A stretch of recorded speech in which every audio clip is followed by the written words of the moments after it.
business law attorney is someone that you would ask for advice, prepare for the day-to-day operations that's necessary. Now, being a general counsel, you have to know enough to know what you don't know. For instance, you may need assistance for securities law. That's something comes into business if you're going public, for instance. Or unfortunately, there may be a situation for criminal law. These are not business law attorneys. There are other issues involved in the legal business, but for business law, it's primarily for the business, the day-to-day operations, and things that come up while you're operating that business.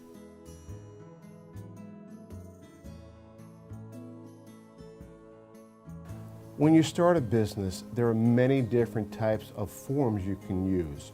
You can do a sole proprietorship, which is you have to come like a DBA, doing business as, such as Joe's Tires. Or there are corporations. There's a C corporation, there's a subchapter S corporation. There are limited liability companies. So when you determine which of the many forms of business you want to operate, have the consultation with your attorney, with your accountant, because there may be tax advantages. You got to figure how long you plan on being in business, how many employees are in the business. So not a simple answer to a very direct question, but work with your attorney and work with your accountant, and to collectively you can determine what the best form is for your particular business.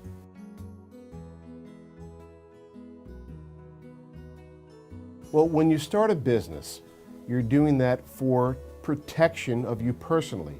You have a corporation, there are officers within corporations, and you must follow corporate governance. When piercing the corporate veil comes up is when you've been sued. And what that individual would like to do is say that you didn't run your business properly and that you were doing it personally. That's why you find corporate governance is correct. You keep bank accounts in a separate place. So piercing the corporate veil is not going after the business, it's going after you personally. And if you start the business right and you keep it running right, they'll be unable to pierce the corporate veil and go in after you personally.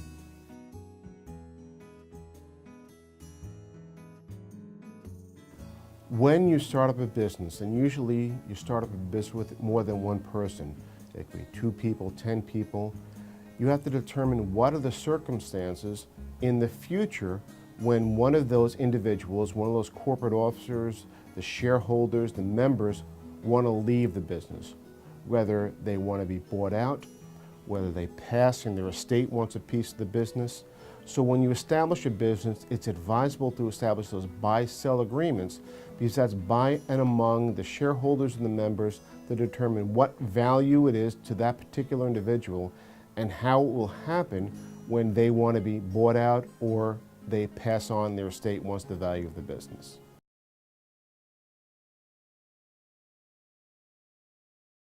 Absolutely. One example when there's no corporate governance is Enron. Corporate governance means that you have to do all your annual filings. You have to protect the business by resolutions. The reason you're doing that because it keeps all the officers in line and it protects you at the time of sale, because the purchaser of a business wants to see that everything was done properly. So it's requirements that you must follow during the life of a business.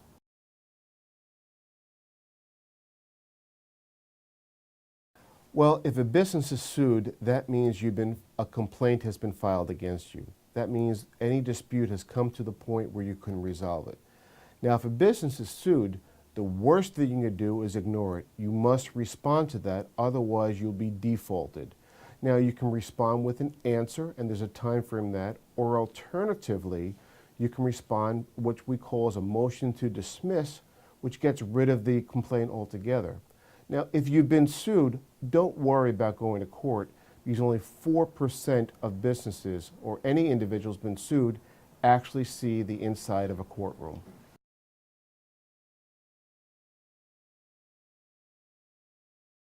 An oral contract is enforceable the same way a written contract is enforceable.